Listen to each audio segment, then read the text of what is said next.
To understand the story of a symbol, you must begin where silence turns into meaning. Across ages and empires, certain signs rise like shadows, carved not in ink, but in belief itself. They are more than markings. They are anchors of power, bridges between visible history and hidden dominion. One such symbol, both adored and misunderstood, has carried kingdoms on its spine and shaped faith in silence. It has been lifted to the heavens and buried in the dust of forgotten temples. Before it was ever holy, it was ancient, and before it became sacred, it was a weapon of meaning. Symbols do not appear by chance. They emerge through centuries of human fear, worship, and ambition. Their shapes carry stories that rulers never fully tell, but always know. Behind their carved lines lies a strategy, a silent language meant to move nations. To understand such a symbol is to peel away not just centuries of faith, but layers of control. When people stopped questioning, the symbol grew stronger. It became an empire's tongue.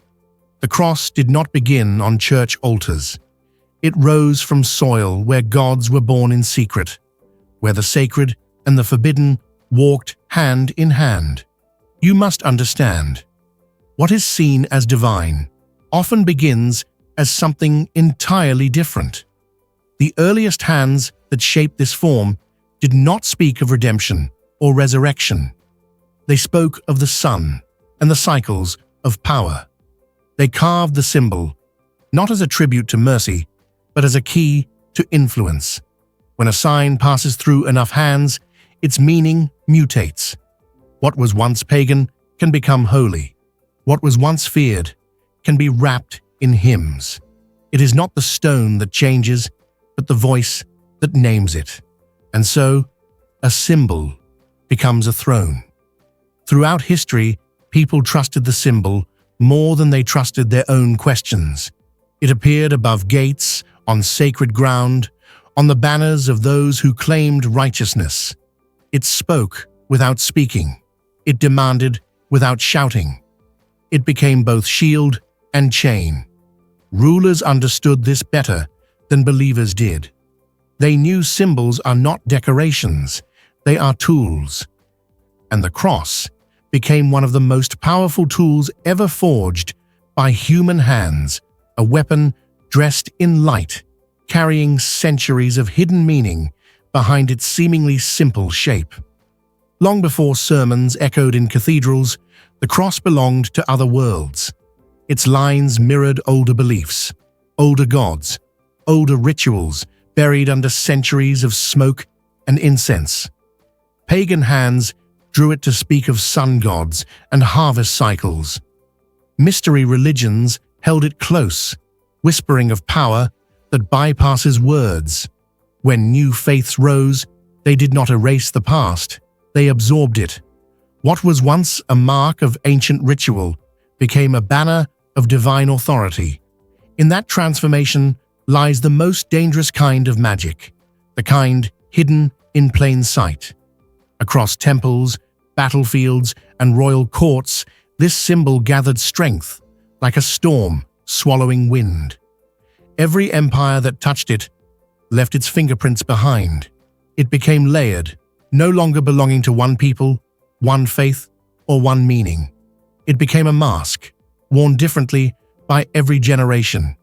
Some saw salvation in its arms, others saw conquest, and some saw a secret, buried deep enough that only those willing to question would ever feel its weight. This is where history is not written, but engraved. Many have walked beneath this sign, unaware of the world it carries. They looked at its shape and saw only what they were told to see. They knelt before it, whispered beneath it, marched with it, raised high. Empires used that trust like fire uses air. Faith was not always given, it was guided. Belief was not always born, it was built. And at the center of it all stood a symbol older than the sermons wrapped around it. Every corner of this shape holds a story. Each edge points toward a civilization that touched it, bent it, and reshaped its name. Some etched it into stone altars, others burned it into banners of war. Some saw it as a promise, others as a mark of control. Its journey is a map of human ambition disguised as worship. It is a relic of both devotion and domination, and through it, you can trace the shadows of forgotten gods walking beside kings. This is why understanding is dangerous. It strips away the comfort of a symbol's surface. It asks what lies beneath the centuries of sermons and songs, and what lies beneath is older than any cathedral. It is older than any language still spoken. It is the quiet power of the unseen, threaded through empires like veins through a body. The cross is not just a symbol of faith. It is a witness to everything humanity has believed, feared, and fought for. As you step closer into its history, the world begins to shift. The stories once wrapped in devotion reveal their layered roots. What many think of as divine began as human. What many believe is pure began as power. And power, through time, wears many faces. This is not yet the story of conquest or salvation. This is the story of a beginning, where faith meets fire, and a single line carved into stone becomes the spine of civilizations. Every great symbol begins in silence. It is born not through scripture, but through instinct. Before empires, before temples, before kings wore crowns, there were markings in the sand and shapes carved into bone. People traced lines to mirror the heavens, to make sense of the unseen forces above them. The cross was not yet a holy relic. It was a map of stars, an axis of sun and shadow. Tribes lifted their eyes to the sky and drew what they saw, believing they were touching eternity. In their hands, the first shape became a language older than speech itself. In the fertile lands, where rivers carried the breath of life, ancient priesthoods studied the rhythm of the cosmos. They noticed the balance between north and south, east and west, between the sun's rise and its fall. Their answer was a shape intersecting heaven and earth, night and day. The cross was never merely geometry, it was a compass of existence. These early builders did not pray to it, they built around it. They structured rituals, fields, and even their calendars upon its silent mathematics. In its arms, they saw not mercy, but control over time and destiny. The earliest temples rose aligned with this celestial intersection. Stones met sky in perfect precision, echoing the sacred cross beneath their foundations. Those who walked into such spaces were stepping into a cosmic diagram. They believed that standing at the center of its lines opened a channel between worlds. It was not faith they felt, it was awe, a sense that something vast and eternal rested just beyond the reach of their language. And so the cross became not only a mark upon the earth, but the very blueprint upon which entire civilizations anchored their understanding of existence. In Mesopotamia, Egypt, and the valleys that shaped the earliest myths, this form held quiet dominion. It guided the paths of the sun, the planting of crops, the building of cities. It was etched on stones, not as decoration, but as a sacred calculation. To trace it was to imitate the gods. To stand upon it was to claim the heavens. Generations passed, and what began as a map of the cosmos became a mark of power. Priests carried it, rulers embraced it, and in its shadow, entire nations knelt, not to a god, but to an idea. Across deserts and riverbeds, the symbol spread like wind. It carried no army, no preacher, no prophet. It carried its own gravity. Each culture that touched it added its own whisper, its own layer of meaning. In one place, it represented the sun. In another, the four winds. In another, the balance between mortal and divine. Yet beneath all these variations lay the same truth. This was a language too old to belong to anyone. The cross had already outlived its makers. It belonged to time itself, and time is a ruler no empire has ever conquered. Among the pagans of early Europe, the cross marked the turning of seasons and the breath of the earth. They raised wooden poles in fields, not to worship, but to measure the sun's heartbeat. They danced beneath its shadow, celebrating life's endless cycle. It was a calendar, written in wood and wind. Long before it hung above altars, it watched over harvests and the rituals of fertility. In their eyes, it was the wheel of life, a sign that everything returns to its beginning, that death and rebirth are not enemies, but twins, walking hand in hand through eternity. In the temples of Egypt, another layer of meaning wrapped around its arms. There it became the Ankh, the key of life, held in the hands of gods and kings. This shape was a promise, a bridge between breath and immortality. When pharaohs were buried, the Ankh lay close to their hearts. When priests spoke to the divine, they carried it like a torch. It was more than belief. It was law written in symbols. Its roots reached down to the underworld and up to the heavens. Through it, rulers claimed eternal power, draped not in iron, but in silence. Civilizations rose and fell, but the cross never vanished. When conquerors burned cities, the sign endured in carvings no fire could erase. When languages crumbled, its shape spoke louder than the tongues that once named it. It traveled with traders, sailors, and wanderers who did not even know the weight of what they carried. By the time empires collided, the symbol was already older than their flags, older than their gods, older than their wars. It had become a ghost inside culture, appearing wherever men sought to grasp eternity with mortal hands. To the early initiates of secret cults and mystery religions, the cross was not a common mark. It was a gate, a geometric key that could open the mind to what others could not see. They believed its symmetry mirrored divine order, and whoever understood it controlled their fate. It was whispered, never shouted, hidden in stone, sewn into robes, carved beneath altars where only the initiated gathered. Through it, men sought not salvation, but power over reality itself. For them, the symbol was not faith.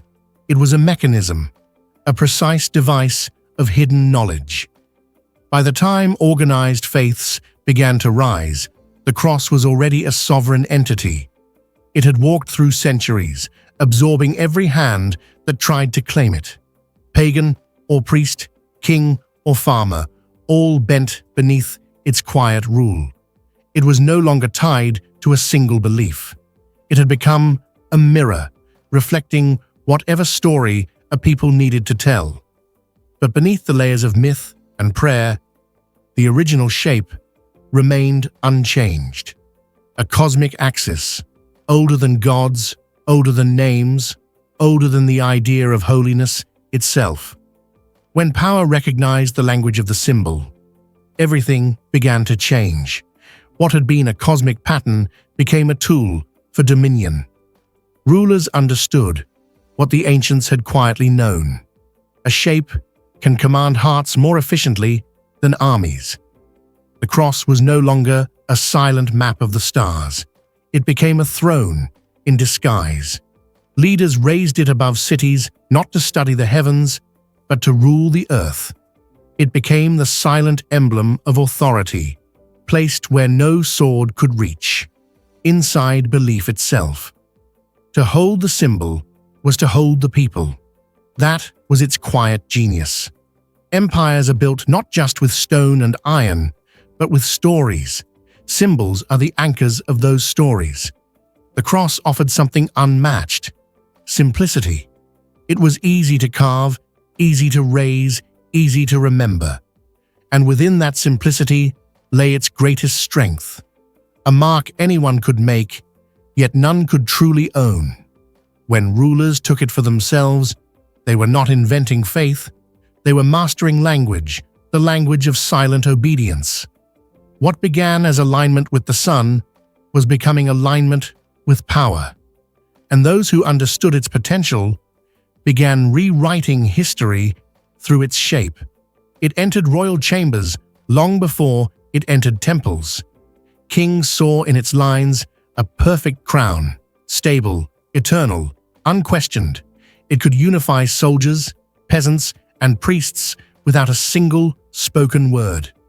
Banners carried the shape across battlefields where men died believing they fought for the divine. The brilliance of the symbol was its ability to mean anything to anyone while serving those who wielded it. No empire is truly secure through armies alone. It needs faith, and faith needs a face. The cross became that face, calm, unchanging, powerful, never aging, never speaking, always commanding. As kingdoms expanded, they did not conquer only land. They conquered imagination.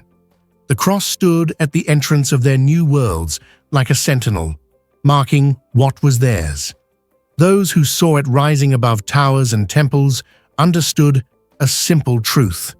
Resistance was not only against soldiers, but against heaven itself. Whether carved in gold or wood, the symbol spoke louder than proclamations. It erased borders in the mind long before armies crossed them. And in this way, a line and a bar, the simplest of forms, became the axis upon which empires turned. It was inevitable that religion would claim the symbol next. Where kings saw a crown, priests saw a doorway. They draped it in rituals, wrapped it in chants, and filled its silence with promises of eternity. The cross was baptized not in rivers, but in power, and slowly what had been an ancient tool of cosmic alignment became the holy emblem of organized faith. Its meaning was rewritten, but its core remained the same. Power never loses what it claims. It simply changes its mask. The shape that once marked the stars now marked the soul. With every century, the line between spiritual truth and political strategy blurred. The cross became both sword and sanctuary. Under its shadow, rulers and priests stood together, each using it to strengthen their hold. Sermons turned belief into law, and law turned belief into obedience. The genius of this union was subtlety. A sword may break, a throne may fall, but a symbol lives on. When words fade and blood dries, the shape remains. That is why empires built monuments around it. That is why their enemies feared it. It was not faith they feared, but what faith could be made to serve. Across continents, missionaries carried it like a key. Conquerors carried it like a flag. For some, it promised heaven. For others, it promised control. Wherever it arrived, it demanded surrender. Not always with violence, but often with silence. Entire tribes replaced their old gods without a single battle, because the symbol offered something older than their memories. It felt eternal, unmovable, inevitable. That is the quiet power of something shaped over centuries. It no longer needed to prove itself. It only needed to appear.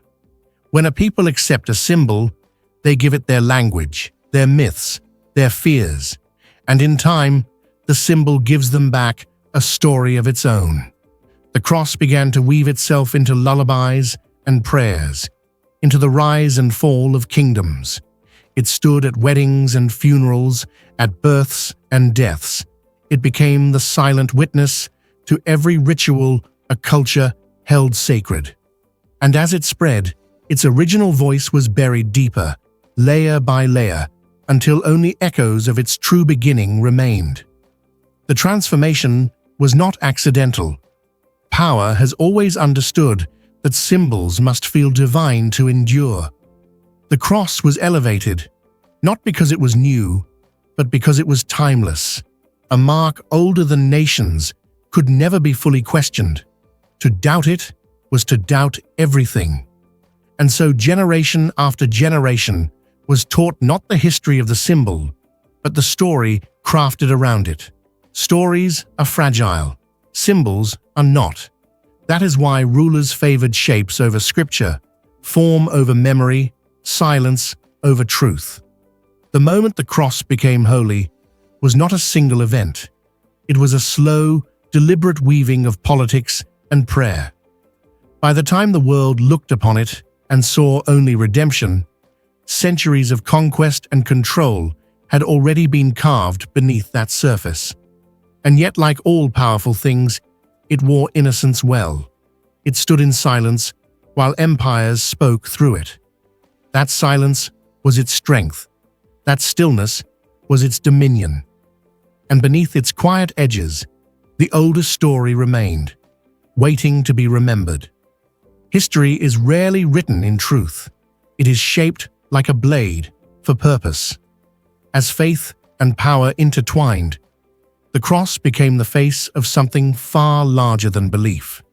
It began to lead armies that never spoke its name, to open doors that words alone could not.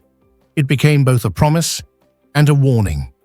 Nations bowed beneath its quiet dominion, convinced they were kneeling to heaven while submitting to earthly thrones. This was no accident. It was strategy written in stone and silence. A single symbol, wrapped in centuries of faith, had become an empire without walls. The early church fathers understood what kings had already learned. A symbol could move nations more efficiently than doctrine. Words can be debated. Shapes cannot. The cross stood above disagreement. It unified without question. It stood for light, but carried shadows. As Christianity expanded, it adopted the cross not as ornament, but as crown. It was never just decoration on holy robes. It was authority worn like armor. And so the pagan axis of earth and sky was draped in scripture, baptized in ritual, and reborn as the emblem of divine power. When empires conquered lands, they did not only build fortresses, they built churches, and at the highest point of every church, they raised the cross. It loomed above streets and homes, reminding all who lived beneath it where power resided. This was not only faith, it was strategy carved into the skyline. Generations grew beneath its arms, never questioning its origin.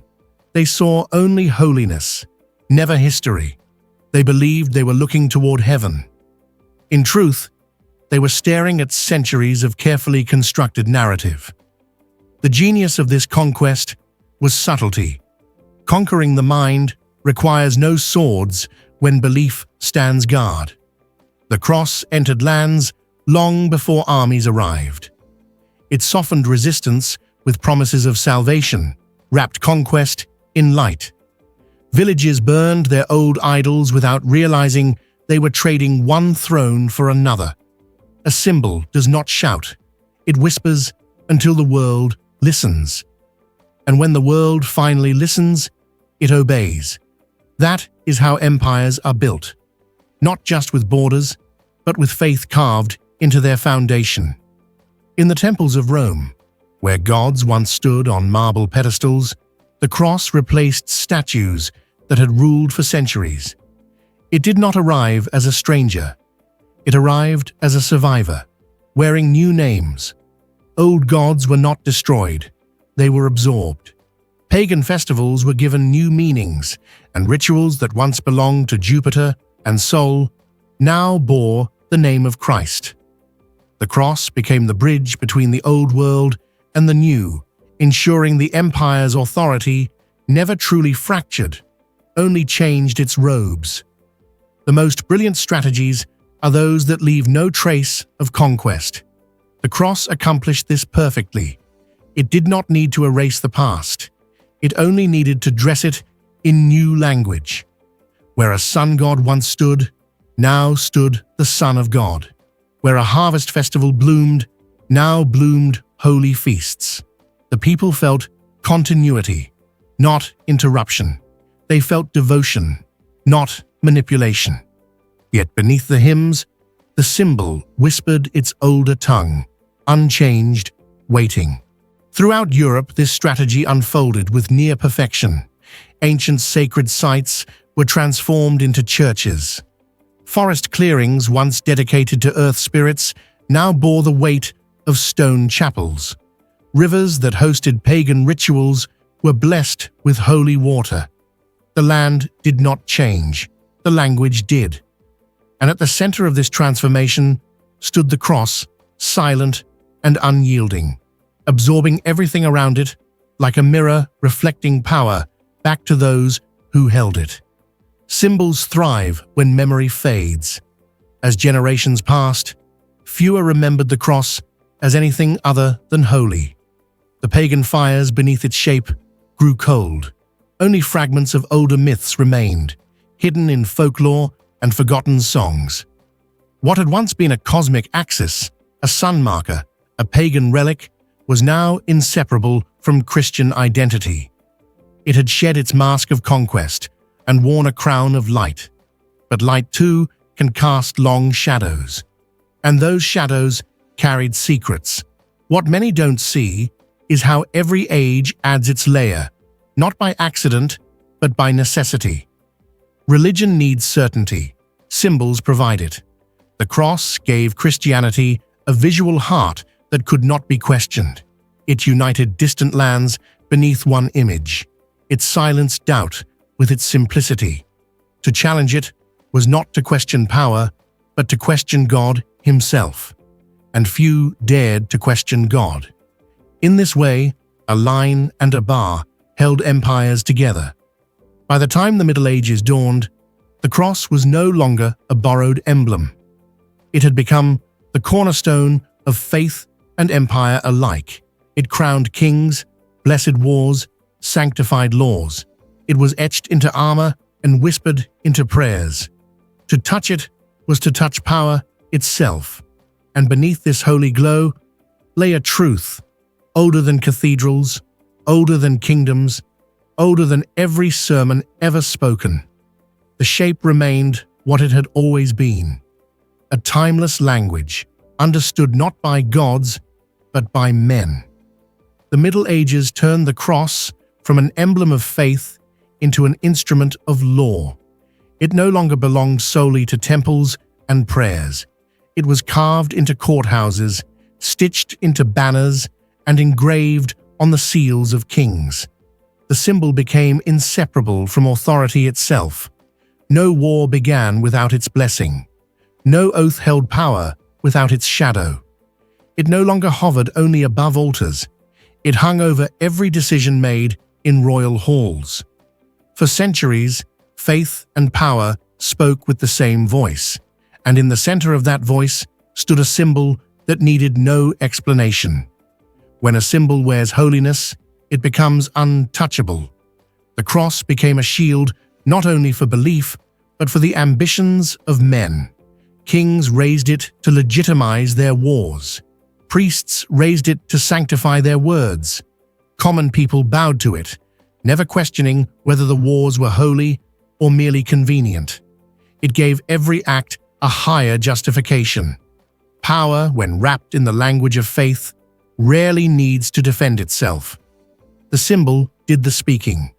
It made violence look righteous, conquest look divine, and doubt seem like sin. Crusaders marched beneath it, convinced their blood was cleansing the world. They painted it on shields and banners, believing heaven itself rode beside them. The cross became the face of armies that carried not only swords, but sermons. To oppose the cross was to oppose God, or so they were told. And under this belief, countless lands burned, countless lives ended, countless voices were silenced. Yet through every crusade, every campaign, the symbol itself remained untouched, its purity preserved even as blood soaked the ground beneath it. Empires understand the genius of separating the act from the emblem. The cross remained holy, while the hands holding it committed the unholy. Its silence became the perfect alibi. Those who died under its shadow did not question the symbol. They questioned themselves. Power grew, not through force alone, but through the trust people gave to the sign. The cross was not just a part of the war. It was the language of the war. It was the crown worn by every conquest, disguised as faith. It stood at the heart of every coronation. Crowns were lowered upon royal heads beneath its watch. Monarchs swore not to nations, but before the cross. Rulers claimed their authority came not from men, but from heaven itself. This belief turned kingdoms into sacred entities. To rebel against them was to rebel against divine order. It is not the sword that makes a king untouchable. It is the symbol hovering above him. The cross gave power a celestial face, and with it came obedience that no army alone could command. In villages and towns, it seeped into daily life. Farmers etched it on their doorways for protection. Mothers traced it over their children's foreheads at night. Blacksmiths carved it into iron, and monks inked it into manuscripts. It became more than religion. It became habit, instinct, reflex. Generations grew beneath its shadow without knowing where it came from or what hands shaped it first. To them, it simply existed, like the sun or the wind, unchallenged and absolute. The symbol became a kind of witness. It watched over births and deaths, victories and plagues, kings rising and kings falling. It was painted on shields and engraved on tombstones. It stood silently through every century, absorbing meaning without losing form. Its simplicity made it eternal. Empires came and went, but the cross remained, gathering layers of loyalty with every passing age. Its power was not in what it said, but in what it made others believe.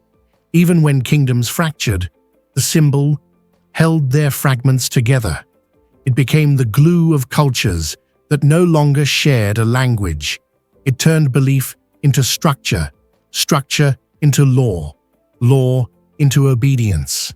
When people were uncertain, they looked to it. When they were afraid, they clung to it. It required no explanation, no defense. It simply stood, and in standing, it ruled. A symbol that began as a cosmic marker now sat at the throne of human hearts. You must understand, by the time history called it holy, its journey was already centuries old. The cross had passed through empires, cults, tribes, and temples.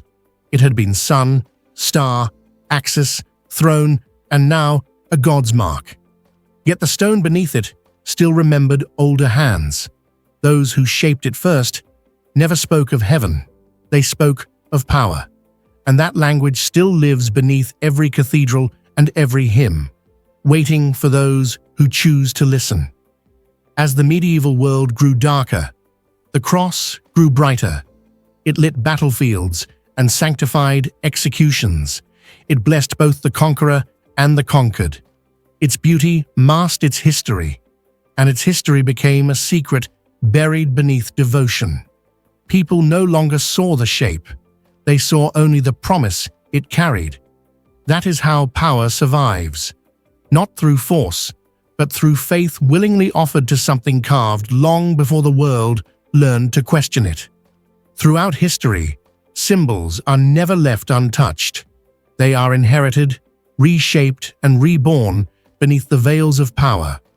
What once belonged to the mystery temples of old became the crest of kings, the seal of empires, the banner of faith. You must understand, when civilizations rise, they do not create meaning from nothing. They inherit it. They take what was sacred and bend it into the language of control. The ancient emblem once whispered among initiates becomes the public mark of authority. And so the symbol we follow on this path began to change, not erased, but rewritten through the will of rulers. When empire met religion, belief became a weapon, and symbols became the armor of the mind. The early rulers of faith understood that devotion could not survive on words alone. It required an image, something the masses could hold and revere.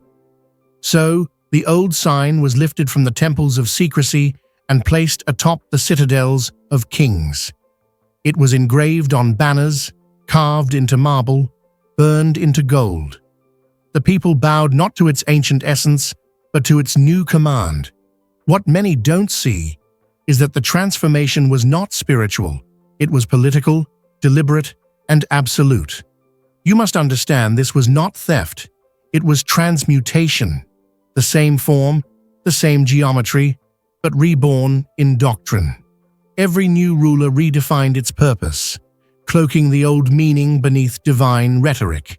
They said it symbolized purity, sacrifice, salvation. But underneath, the shadow of its origin remained intact, hidden behind holy language. Through centuries, scholars debated its sanctity while priests anointed it with oil. Yet every time a nation fell, the same mark would appear in the next one's crest. That repetition is no coincidence. It is the echo of a symbol, too ancient to die, too significant to be erased.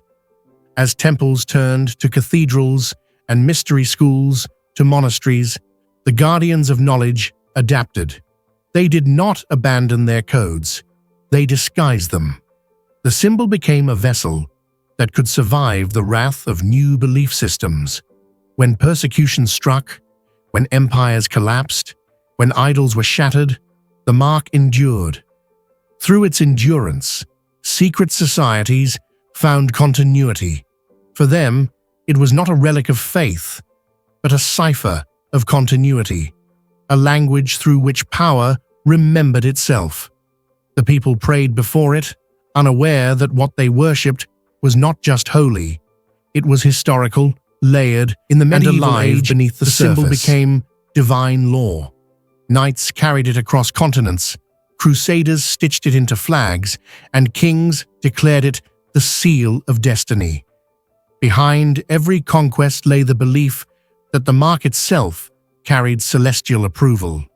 Yet, in truth, it was not divinity that led them forward. It was legacy. The same geometry that once symbolized the union of heaven and earth was now the justification for bloodshed and conquest. You must understand, this is how symbols evolve. They are fed by faith, sustained by ignorance, and weaponized by power. What was sacred became sovereign. What was truth became decree. Through the corridors of time, the symbol's shape became so familiar that its original depth was forgotten. Scholars debated its theology, but neglected its geometry. Artists painted it in gold leaf without knowing its ancient pattern mirrored celestial alignments. Architects embedded it into sacred stone, not realizing they were inscribing cosmic equations. To the initiated, it was a map of divine order. To the uninitiated, it was decoration. That duality, hidden meaning and public devotion, is the mark of every great symbol in history. It is the same duality that binds mystery and religion, reason and faith, light and the ever-lingering shadow. What many don't see is that the symbol's endurance was not born of holiness, but of adaptability. It could speak to every age in its own tongue. In ancient temples, it promised immortality. In medieval courts, it promised power. In modern faiths, it promises redemption. Yet beneath these shifting promises lies one constant truth: humanity's need to give form to the unseen. The symbol feeds that hunger, reflecting the invisible through visible lines. Whether carved into stone or drawn upon parchment, it becomes a mirror for belief. Through it, empires rose, religions bloomed, and the unseen took shape before mortal eyes. As kingdoms expanded, the symbol moved with them. engraved on coins, banners, cathedrals, and tombs. It became currency for belief, traded between cultures that once warred against each other. Each new interpretation softened its edge, blending pagan geometry with monotheistic order, occult numerology with sacred scripture. By the Renaissance, scholars of light and philosophers of secrecy met beneath vaulted ceilings to argue its true origin. And through their debates, it gained another layer: philosophical, metaphysical, even mathematical. What was once a ritual sign of ancient gods became the intellectual code of hidden brotherhoods. The transformation was complete, yet its mystery deepened. You must understand that this transformation was not random. It was orchestrated. Across generations, certain circles guarded its deeper truth, embedding fragments of meaning in art, literature, and architecture. The symbol became the silent signature of hidden lineage. To the world, it was an emblem of faith. To the few, it was a doorway, a compass pointing toward the ancient source from which all sacred geometry flows. Its public face spoke of redemption. Its private meaning whispered of rebirth. That dual identity allowed it to cross boundaries unscathed, to dwell in churches and temples alike, forever carrying a secret older than time.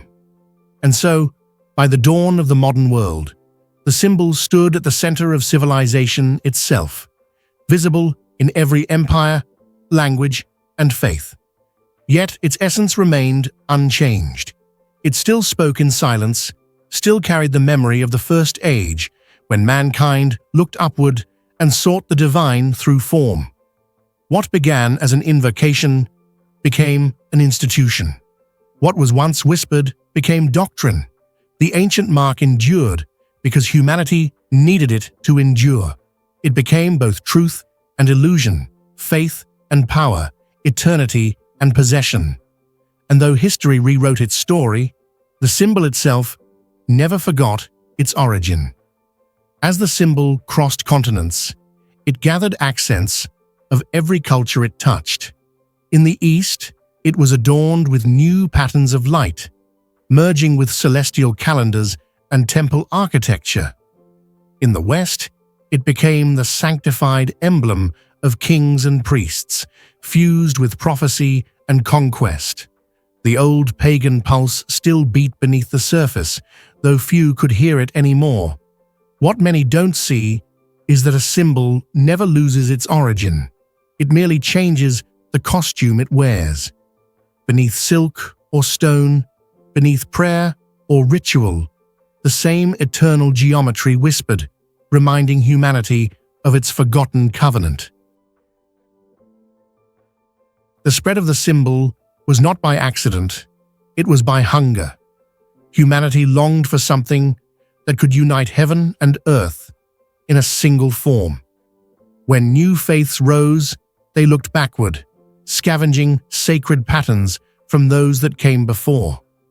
The symbol was the bridge. It transcended doctrine, adapting to tongues that could not speak to one another, surviving fires that burned libraries and temples alike. In the deserts of Egypt, in the cathedrals of Rome, in the monasteries of Tibet, its shape remained familiar. It was not one people's mark anymore, it was the memory of civilization itself. By the time the Renaissance dawned, the symbol had become the silent foundation of art and philosophy. Alchemists traced its proportions in manuscripts that spoke of transmutation, not of metals, but of spirit. Painters hid it within divine geometry. Sculptors carved it into cathedrals, and poets veiled its form in metaphors of light. Scholars claimed it represented harmony. Mystics called it the key to rebirth. Yet both were correct, though neither could see the full picture. For the symbol was not an object, it was a language, a universal dialect written in proportion and symmetry, teaching that truth must first be built before it can be seen. You must understand that during this age, knowledge itself became sacred, and secrecy became its guardian. The symbol, once open and pagan, now slipped into secret orders and hidden brotherhoods. In the quiet halls of Freemasons, Rosicrucians, and Hermetic philosophers, it was drawn, studied, and revered as the divine diagram of creation. They saw in it the architecture of the universe, the bond between man and the unseen order. But even among them, few comprehended its depth. They called it divine proportion, golden ratio, cosmic alignment. Yet all they had discovered was a fraction of the ancient code that first birthed it. With every generation, the symbol adapted once more. As the world turned mechanical, it became a sign of structure. As nations turned industrial, it became a blueprint of design. Its meaning was reinterpreted again and again, but never truly understood. Through colonial expansion, it entered lands untouched by its earlier forms, and those who saw it thought it new, unaware it was older than the mountains. Missionaries carried it as a banner of salvation. Explorers etched it into maps. The ancient sign became modern conquest, and though its message was wrapped in faith, its foundation still spoke of power and dominion. In the New World, the symbol found a rebirth. It appeared atop churches and lodges, on flags and national seals. Its sacred geometry slipped into city plans and government emblems. Those who designed them may not have known its full heritage, yet the lineage guided their hands. The ancient blueprint of divine order shaped the new world's architecture and ideals. Once again, the mark stood as a promise: freedom, destiny, illumination. Yet the promise was the same illusion it had always carried, that salvation lies in the structure of power. Humanity bowed again before geometry, mistaking form for faith, shadow for source. You must understand that symbols survive because they satisfy the hunger for permanence. In a changing world, they give illusion to continuity. The same symbol that adorned the temple walls of Babylon now gleamed from the marble of Washington and Rome. Beneath its shine, the same silence remained, a mystery untouched. Artists glorified it, nations stamped it, believers kissed it, but its origins still lay buried beneath millennia of transformation. What many don't see is that symbols are not just remembered, they remember us. Every generation that adopts them leaves behind a trace, a layer, a fragment of collective belief burned into eternity. As empires merged and faiths intertwined, the symbol transcended boundaries. In the East, it aligned with mandalas and cosmic wheels. In the West, it merged with cruciforms and sacred architecture. Its geometry became the meeting ground of mystics and mathematicians. Every curve held a prayer, every angle a secret. To the devout, it revealed God's order. To the esoteric, it revealed man's potential to become divine. Between both interpretations lies the timeless paradox of every sacred form, that it unites what cannot be united, the infinite and the finite, the visible and the invisible, the creator and the created. That is its true power. By the age of enlightenment, the symbol had achieved a paradoxical state. It was both scientific and sacred. Philosophers mapped it into equations. Astronomers aligned it with celestial harmonies. They no longer worshipped it, they studied it. Yet through that study, reverence returned. Even in laboratories and observatories, the ancient pattern persisted. It became a reminder that knowledge and belief were not rivals, but reflections. The ancients had carved it in stone.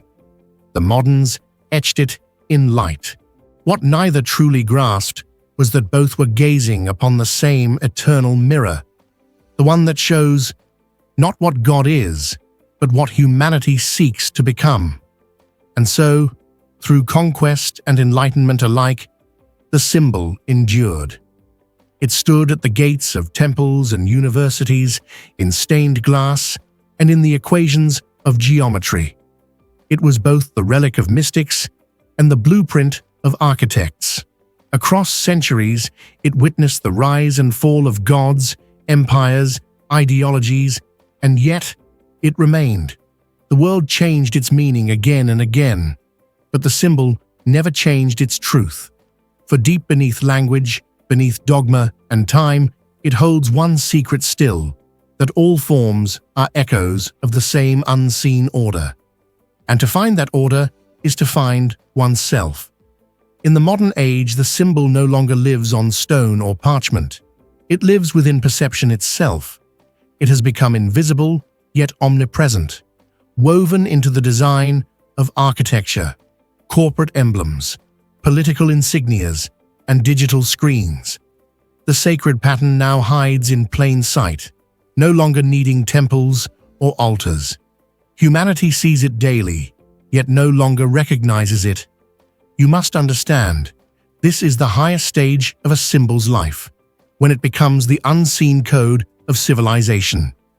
What began as sacred geometry now directs thought, fashion, technology, and ideology. The ancient mark no longer serves belief, it shapes reality itself. What many don't see is that the modern world did not abandon spirituality, it reprogrammed it. The symbol, once a portal to divine mystery, now functions as a key within human consciousness. Corporations use its symmetry to command trust. Nations use its alignment to project destiny. Artists resurrect it unconsciously, repeating the geometry of the ancients without knowing why. It has become the silent skeleton of design, the subconscious rhythm of civilization.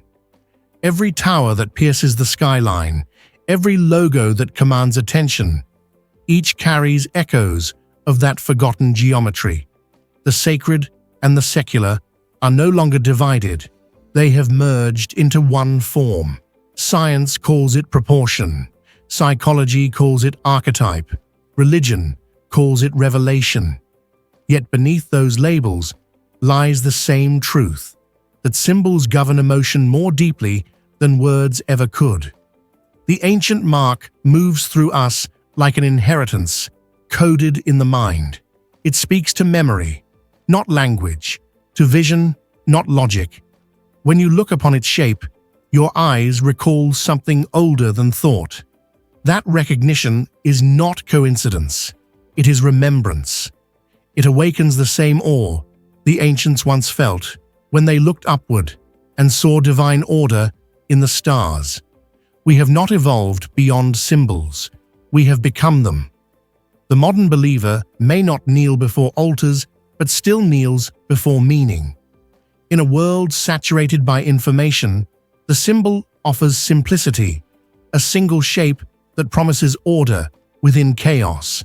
And so, humanity continues to cling to it, redesigning its angles, reframing its light, but never escaping its gravity. Every generation believes it has outgrown superstition, yet still paints halos around power, still seeks signs in numbers, still draws invisible lines between heaven and earth. You must understand, this is not regression, it is instinct. The symbol fulfills the same purpose it always has, to make mystery visible and eternity imaginable. The psychologist began to see what priests once sensed, that symbols do not only exist outside of us, but within us. They emerge from the collective unconscious, that hidden ocean where humanity stores its myths. The ancient mark reappears in dreams, in art, in spontaneous sketches made by children. It surfaces when the mind seeks balance between chaos and order. Carl Jung called this the archetypal language of the soul, a map the psyche draws to orient itself in the vastness of existence. And though he spoke in modern terms, He was describing what ancient mystics already knew: symbols are the mirrors of being. As technology expands, the symbol's power grows even subtler. Algorithms now trace its geometry in the digital realm. Grids, icons, circuits, constellations of data arranged in sacred proportion. The unseen mathematics of creation has become the architecture of machines. The ancient blueprint now builds virtual temples where billions gather without realizing it. The symbol has transcended material form. It has entered code. What many don't see is that this migration from stone to screen is not evolution, it is return. Humanity has recreated in digital light the same cosmic lattice that once guided the ancients. The symbol, reborn again, still whispers through modern invention. In the age of glass and light, faith no longer wears robes, it wears reflection. The symbol now stares back through every device, every interface, every pattern of connection. Humanity sees its image multiplied infinitely, unaware it is gazing at its own spiritual architecture. The same geometry that once aligned temples to the heavens now aligns networks across the earth. It is the modern cathedral, its altar made of pixels, its hymns of code. You must understand, this is not coincidence. The symbol has simply adapted to the new medium of worship. Humanity has not stopped seeking divinity, it has digitized it. The line between sacred and scientific has blurred beyond recovery. What physicists call symmetry, mystics once called divinity. Both describe the same balance between chaos and order, the same silent intelligence that arranges creation. The ancient mark was humanity's first attempt to draw that intelligence. And though the language has changed, the intention has not. Whether written in the mathematics of energy or carved in temple stone, the message endures. There is pattern in the void, order in the infinite. What many don't see is that every discovery, every invention, every revelation is simply another verse in the same eternal geometry. In art and psychology, the symbol becomes reflection. In science and architecture, it becomes equation. In faith, it becomes revelation. Yet all are fragments of the same whole. Humanity, restless and searching, paints it on canvases and screens, studies it under microscopes, and carries it unconsciously within its dreams. The old mystery religions hid it from the unworthy. The modern age hides it in plain sight. It has become the heartbeat of civilization, the invisible measure of meaning. And though belief systems differ, each still bends toward it. Because the symbol is not a thing to be understood. It is the language of understanding itself. Now, in this age of mirrors and machines, the symbol stands once more at the threshold of transformation. No longer confined to religion or art, it pulses through every act of creation. Humanity has made it both idol and algorithm, scripture and signal. And yet, its essence has never changed. It remains what it always was, a bridge between seen and unseen, finite and eternal. You must understand, this is the destiny of all sacred forms, to evolve until they disappear, leaving only the truth they carried. The symbol has fulfilled its ancient promise. It no longer represents the divine. It reveals it. When humanity stares long enough into its own creation, the reflection begins to stare back. The symbol, no longer confined to temples or texts, has entered the inner sanctum of the mind. It no longer waits to be seen. It shows itself in thought, in emotion, in dream. You must understand, the true home of every sacred mark is consciousness. The ancients drew it in sand and stone, but the deeper carving was always within. That is why it survives across ages, because it is not external, at all. The lines we trace on walls are shadows of the lines etched upon the soul. Psychologists would call it projection, mystics would call it revelation. But both are describing the same moment, when a symbol crosses the boundary between the seen and the felt. It begins to shape perception, whispering to memory, guiding intuition. The shape becomes a doorway through which the unseen enters awareness. What many don't see is that every human being carries the entire archive of ancient symbols within.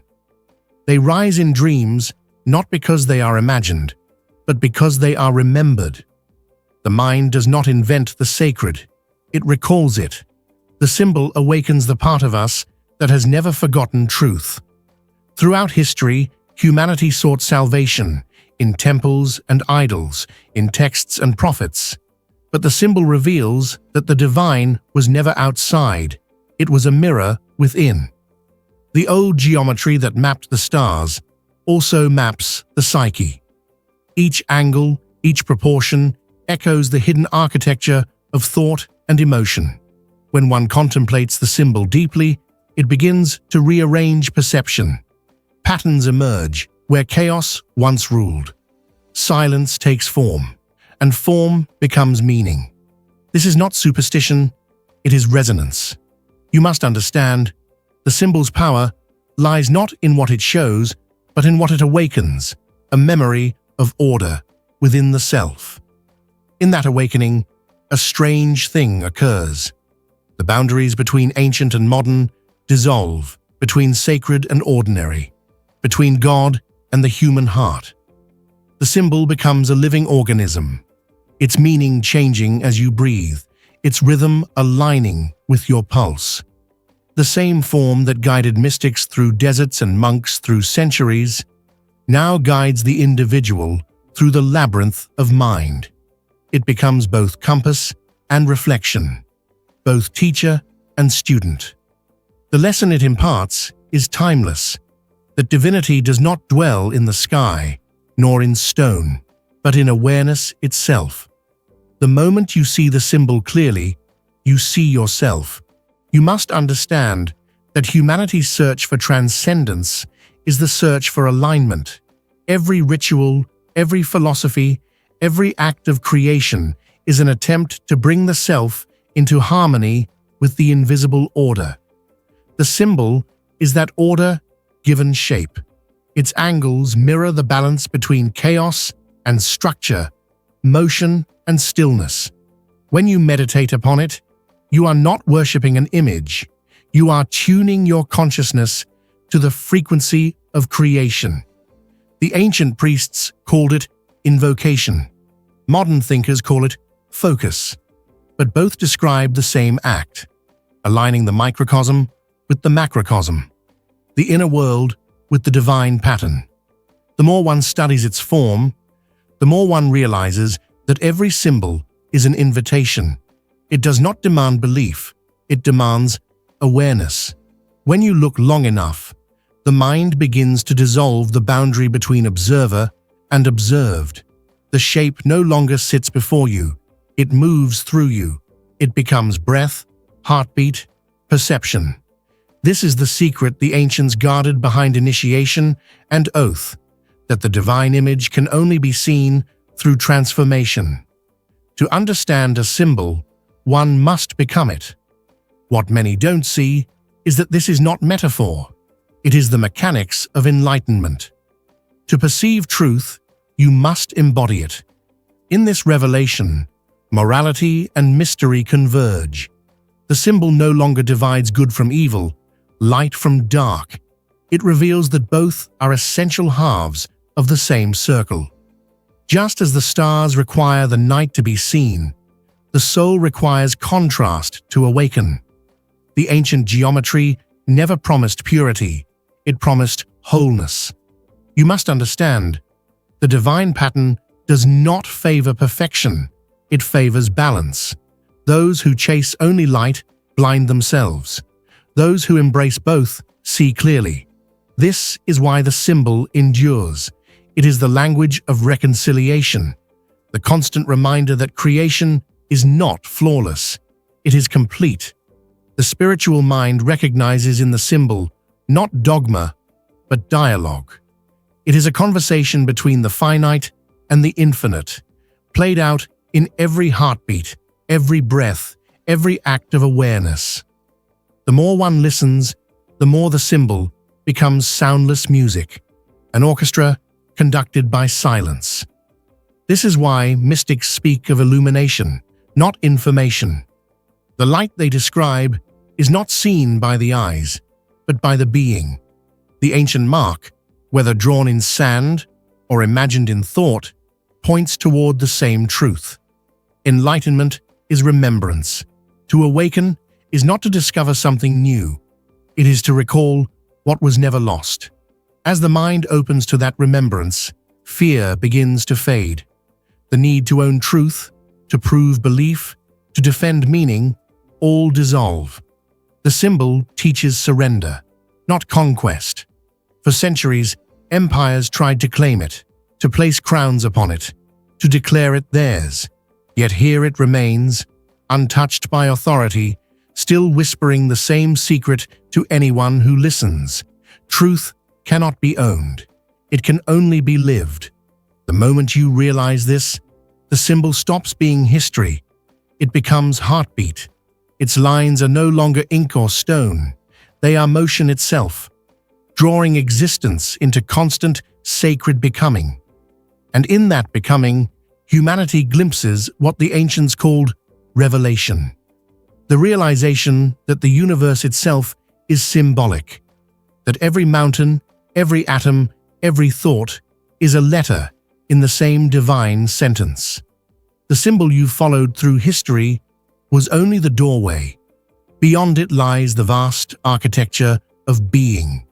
You must understand, this was always its purpose, to lead you from form to essence, from worship to awareness, from separation to unity. The final secret is not hidden at all. It is the silence that has always spoken through every mark, every life, every breath, that the sacred and the self are one. The story of the symbol is the story of humanity itself, a mirror held to the soul across millennia. It began as a whisper in stone and became the language of faith, then the code of civilization, and now the pulse of consciousness. You must understand, no empire truly owned it. It simply used them to survive.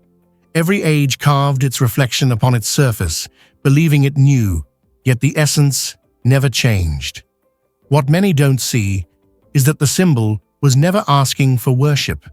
It was offering remembrance, a reminder that beyond the veil of form lies the eternal pattern of existence. From the temples of Egypt to the cathedrals of Rome, from the manuscripts of monks to the pixels of the modern screen, it has guided the human eye toward meaning. Its geometry shaped the spires that reached heavenward, the maps that charted unseen realms, and the equations that mapped the cosmos. Every time a civilization tried to name it, it simply expanded. It has been called divine, profane, mathematical, mystical, but in truth, it is beyond all these. The symbol does not belong to religion or science. It belongs to the act of seeking itself, the eternal motion of mind toward the infinite. You must understand that the power of a symbol lies not in its perfection, but in its endurance. It carries within it the collective breath of all who have ever looked upon it. Every eye that has traced its form, every hand that has carved its edges, every soul that has prayed or studied beneath it has given it life. It is a living archive of humanity's longing, a silent companion in the search for the divine. Its lines hold memory, and its memory holds truth. Through it, the past speaks to the present, whispering that creation itself is not finished. It continues within us. When the ancients drew it, they sought to capture the structure of the heavens. When mystics meditated upon it, they sought to reflect that structure within themselves. When modern thinkers analyze it, they rediscover the same symmetry in the atom and the galaxy. This is not coincidence, it is correspondence. The same design that governs the stars governs the soul. That is why the symbol endures. It is both blueprint and prophecy, the silent bridge between the infinite above and the infinite within. Every line is a thread, connecting heaven to consciousness, reminding us that both are reflections of a single eternal source. Through the ages, the symbol has changed language, but never meaning. It has been drawn in ink and in light, carried by shepherds and scholars alike. Yet the message remains: order exists within chaos, and every form hides a fragment of the divine. The tragedy of history is that humanity worshipped the shape and forgot the truth it carried. The shape was never the goal, it was the key. You must understand, once the door is open, the key is no longer needed. The symbol is not the destination, it is the map, leading back to the source from which all patterns are born. To those who look only with their eyes, it remains an artifact. To those who see with understanding, it becomes a revelation. The moment the mind stops seeking ownership and begins to listen, the lines of the symbol dissolve into light. In that light, every contradiction merges: science and faith, reason and mystery, self and divinity. This is the awakening hidden in every sacred mark, that the universe is not outside us. It is unfolding through us. The symbol's geometry is not merely seen, it is lived. Its symmetry exists in every breath, every heartbeat, every cycle of birth and return. What many don't see is that the end of the symbol's story is not destruction, but completion. It was always meant to guide humanity to a threshold, to the realization that the divine cannot be captured in form. The lines, the angles, the proportions, all are invitations to transcend them. The true revelation comes when the seeker finally looks beyond the pattern and recognizes that it was never the geometry that was sacred, it was the awareness that perceived it. The moment you understand this, the ancient mark disappears, and in its place remains only light, vast and formless, yet intimately familiar. In that light, time loses meaning. The first carving and the final contemplation become the same moment. The hands that shape the stone and the minds that analyze the cosmos are one motion of curiosity, one act of wonder. The symbol's journey across centuries was never a path through history. It was the unfolding of awareness through humanity. You must understand, this is the ultimate mystery, that every search for the divine is the divine searching for itself. Every eye that gazes upward is the universe remembering its own reflection. The seeker and the symbol have always been one and the same. Now the ancient mark returns to silence. Its work is done. It has led countless minds to the edge of understanding, countless hearts to the brink of surrender. It has bridged civilizations and survived the collapse of worlds. And in the quiet aftermath, it leaves behind a single truth. The sacred is not hidden in temples or symbols, but in the awareness that beholds them. Every gesture, every word, every thought is a continuation of that geometry, a living pattern of creation unfolding endlessly. The symbol fades, but its light remains, guiding the next generation of seekers toward their own awakening. And so, the journey closes where it began, with the silence between form and meaning. The ancient mark, carried through empires and minds, now dissolves into the vastness it once sought to describe. What was once carved in stone is now written in consciousness. What was once studied as mystery is now remembered as truth. The symbol endures not as a relic, but as revelation, that all creation is a mirror, and within every mirror waits the divine. You must understand, this has always been the secret, that the line between the sacred and the self was never real. It was only light, remembering itself.